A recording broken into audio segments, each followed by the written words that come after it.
Breaking the Chains of Fear. The Human Condition. Seniors' Journey to Freedom. By Cecil Davis.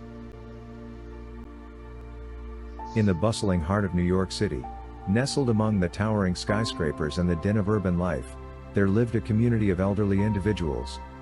These seniors had weathered the storms of life and had seen the city transform in myriad ways over the years. Yet, in their twilight years, they faced a fear that gripped them more tightly than any other, the fear of leaving their homes because of the escalating violence in the streets.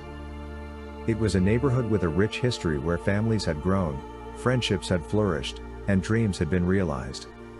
However, the once familiar streets now seemed like dark alleyways fraught with danger. The news reports were rife with stories of muggings, gang activities, and even shootings. The elderly residents couldn't help but feel like prisoners in their homes, trapped by the uncertainty that lurked beyond their front doors. Among these residents was Clara, a silver-haired woman with a lifetime of stories to tell. She had always been an active community member, hosting gatherings and sharing her wisdom with the younger generations. Now, the four walls of her apartment confined Clara. She longed to venture out, to experience the warm embrace of the sun on her skin, but fear kept her captive.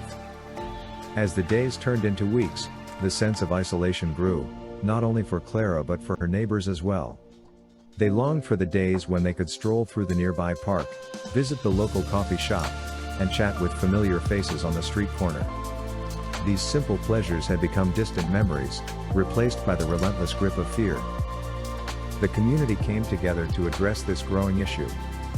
Community members organized town hall meetings, inviting local law enforcement and community leaders to discuss strategies for improving safety. It was a proactive approach, an attempt to control their lives again. Slowly but steadily, changes began to occur. Increased police patrols, neighborhood watch programs, and community engagement initiatives were implemented. Clara and her fellow seniors, who once stayed in their homes, began to venture out cautiously. They walked the streets together, leaning on canes and each other for support, slowly rebuilding their confidence. As time passed, the neighborhood started to regain its sense of security. The elderly residents found that they no longer needed to live in fear.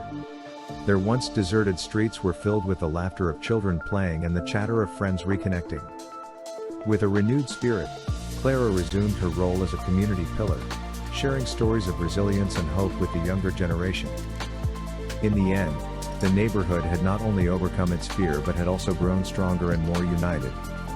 The story of these older people who had once been afraid to leave their homes was a testament to the power of community and the human spirit's ability to triumph over adversity.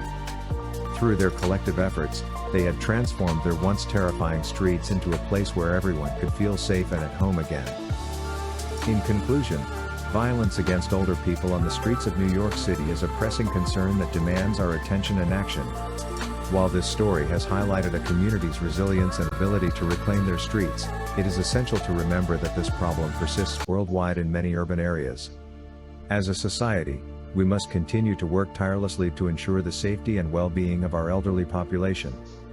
Through community engagement, law enforcement efforts, and collective determination, we can create safer streets and foster a sense of security for older individuals who deserve to enjoy their twilight years in peace and without fear. Dear reader, I wish to address a pressing concern in our beloved New York City, the rising violence in our streets, especially its impact on our elderly residents. As a writer rooted in this city, I've shared stories and essays celebrating our community's resilience. Yet, it's vital to acknowledge the challenges we face. Once bustling with life, our streets have become places of fear for our senior citizens. They're yearning for the freedom to walk without worry. However, we have the power to create positive change. By uniting, raising awareness, and collaborating with local authorities, we can make our streets safer for everyone. Let's work together to ensure that New York City remains a haven of resilience and inclusivity, where our elderly can enjoy the city's vibrancy without fear. Thank you for your unwavering support in building a safer community. Sincerely, Cecil Davis.